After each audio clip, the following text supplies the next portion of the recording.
Buenas, buenas. El tema que nos compete hablar hoy tiene que ver con la geopolítica, tiene que ver con la historia. Volvemos a retomar la historia en este canal como eje central y fundamental, pero ahorita no nos vamos a detener en la parte de Medio Oriente, en la parte de Siria, Líbano, Jordania, Israel, Irán, Irak.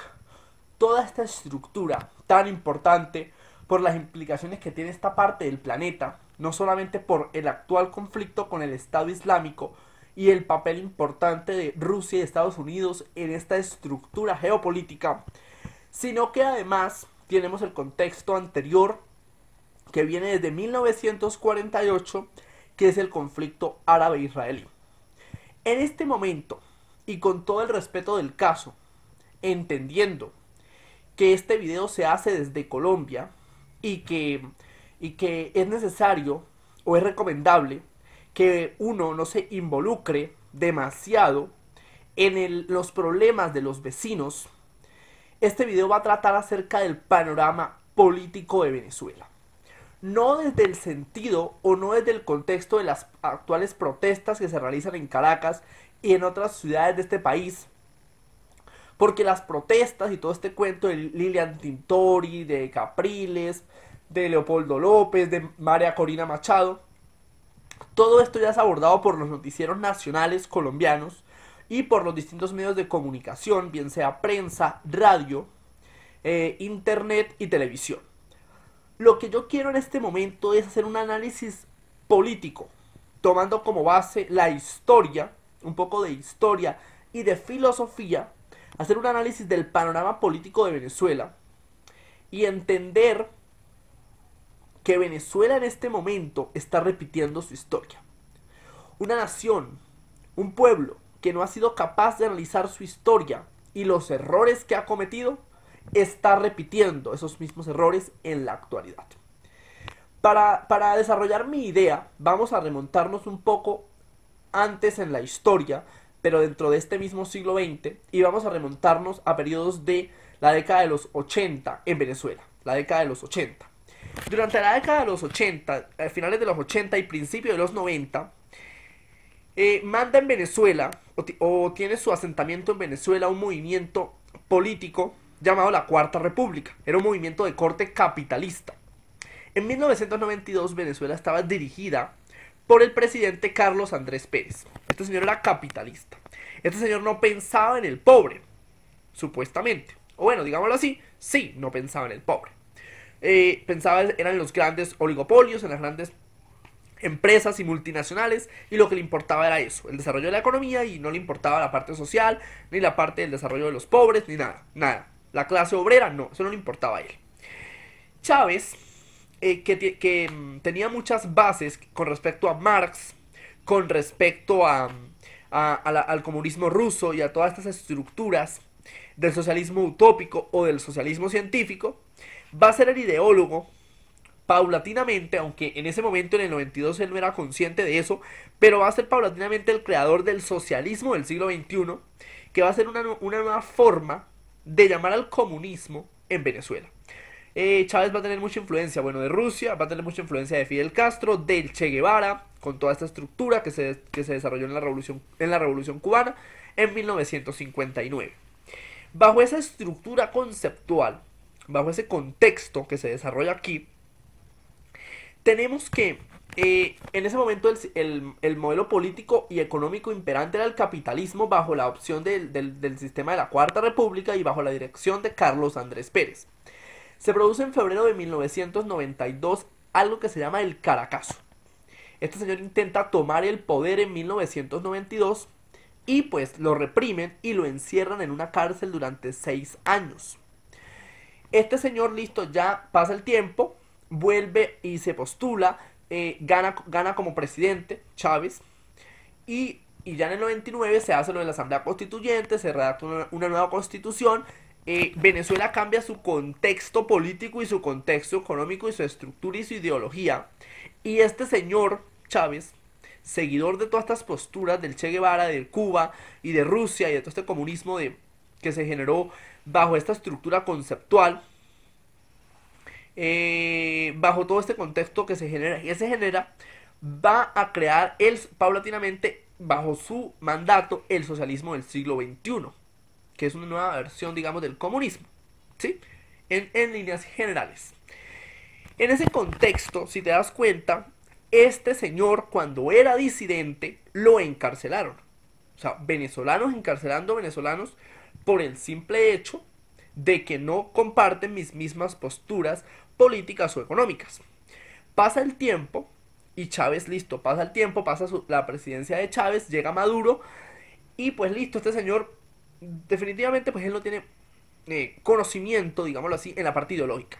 Es decir, él está ejecutando o él está administrando o él está llevando a cabo una presidencia con la ayuda de Diosdado Cabello o con la ayuda de varias personas, pero la parte ideológica del asunto la tenía clara, era Chávez. Porque, a pesar de todo, Chávez era un muy buen lector, históricamente y filosóficamente, era un muy buen lector de Marx, era un muy buen lector de otros filósofos rusos y desde la estructura del comunismo, ¿sí? Porque leía ese tipo de estructuras para cimentar su discurso. ¿Qué es lo que está pasando ahorita? ¿O qué es lo que viene pasando desde el 2013? Leopoldo López, en este caso ahora es el disidente, es la figura disidente. Tenemos a Enrique Capriles y tenemos todo este contexto, pero este señor es el que está encarcelado. Encarcelado. Entonces, ya prácticamente Leopoldo López tiene 4 años encarcelado. Y lo que nos genera esto, lo que nos comunica esto en el sentido político, es que este país no ha aprendido. No ha aprendido, ¿por qué? Porque venezolanos están encarcelando a venezolanos que no siguen la postura política. En este caso, la postura dominante es el socialismo del siglo XXI. Y este señor seguidor de posturas capitalistas, Leopoldo López, y desde el contexto de la economía de mercado, desde el contexto de que la apertura de mercados y todo este cuento, este señor lo encarcelan ahí. ¿Qué es lo que tiene que aprender este país? O sea, aparte de las protestas y aparte de todo esto que está pasando en Venezuela, aparte de todo este contexto y aparte de la crisis económica, que no es el tema central de este video, porque pues el tema de la inflación, el tema del aumento del sueldo mínimo, el tema de que se desvaloriza el bolívar frente al peso colombiano o frente a otras monedas internacionales, ese no es el tema. Aunque esas son aristas del marco situacional político que vive Venezuela. ¿Cuál es el punto aquí o cuál es mi punto, el que yo quiero desarrollar? El que yo quiero desarrollar es simplemente este. Venezuela está repitiendo su historia. Así como encarceló a Chávez en su momento por ser disidente, está encarcelando a Leopoldo López. ¿Cuál es el problema de Venezuela? Aparte de lo que es obvio. O sea, aparte de la parte económica, la parte de las protestas, que quieren que Maduro deje el poder, en fin. Porque hay crisis económica, hay una crisis económica bastante fuerte. Aparte de eso, ¿cuál es el problema central para mí de Venezuela? El problema es que el país ha vivido polarizado durante la segunda mitad del siglo XX y durante estos comienzos del siglo XXI. Ha vivido polarizado y dividido. Los venezolanos no han sido capaces de sentarse a pensar en los acuerdos o en los puntos en común, sino que lo que hacen es pensar en sus diferencias. Yo que soy socialista, digámoslo así, o sea, hipotéticamente hablando, ¿no? La persona en Venezuela que es socialista no habla no habla en su cotidianidad o intenta no hablar o no comunicarse con el opositor.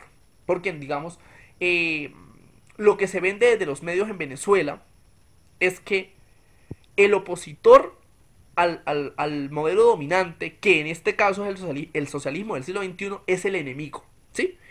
Ellos son enemigos. Ese es el problema. El discurso de Chávez Chávez lo planteaba como que los opositores al socialismo del siglo XXI eran el enemigo. Y el problema es que todos son venezolanos. Ese es el problema. Ese es el problema. En su momento también a Chávez se le vio como el enemigo. Carlos Andrés Pérez lo veía como el enemigo. En su momento, en el 92. Y lo encerraron 6 años. Y está pasando lo mismo con Leopoldo López, que ya lleva 4 años.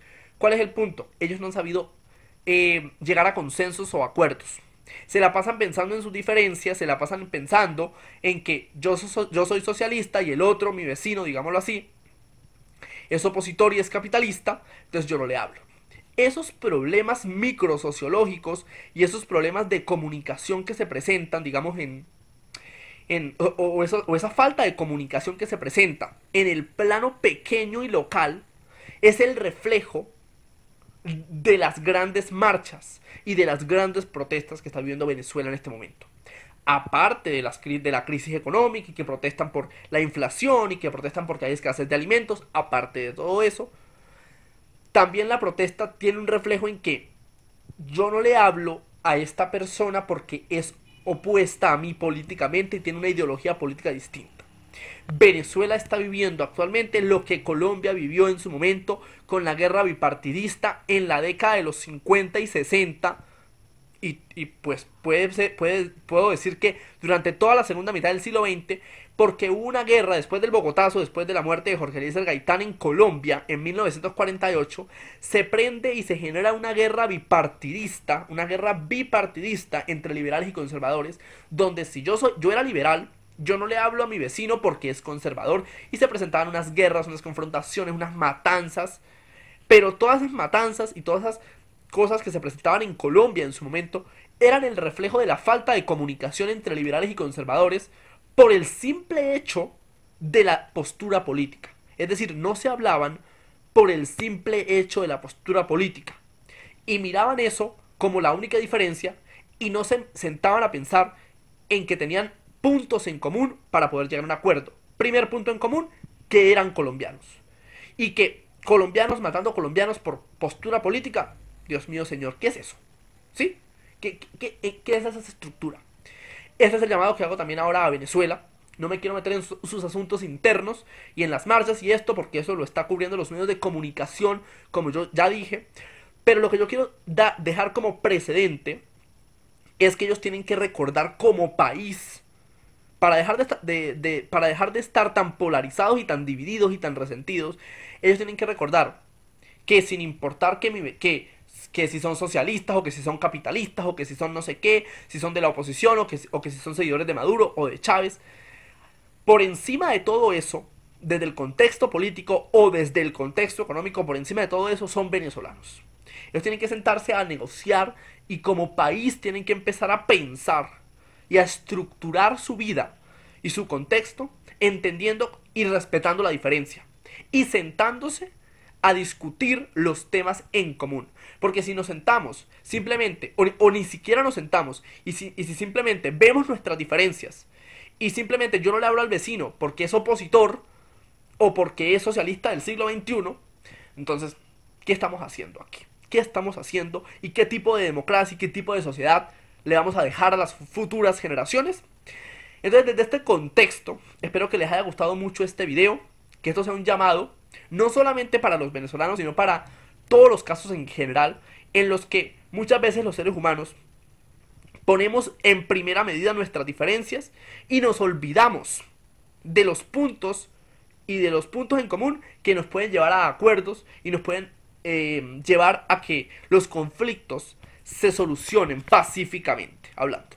Entonces, desde estos espacios, desde este llamado que yo hago y desde este llamado que yo hago al pueblo venezolano, y desde la postura de este análisis político, histórico y filosófico que acabo de hacer, espero que les haya gustado mucho este video, que lo añadan a sus favoritos, que se suscriban, que lo compartan en sus redes sociales, y desde los espacios y contextos de toda esta estructura conceptual que se ciñe sobre Venezuela, desde esta crisis, desde estas protestas que vive este país, a causa de la crisis económica que vive este país, por la inflación y por la escasez de alimentos, y desde los espacios de la polarización y de la división que existe entre un mismo pueblo, que en este momento lo que debería estar haciendo es sentarse a dialogar, pensando en el bien común de un país como Venezuela y entendiendo que todos realmente son venezolanos y deben forjar un país mejor. En la narración, Rafael Rincón, y para ustedes, feliz semana.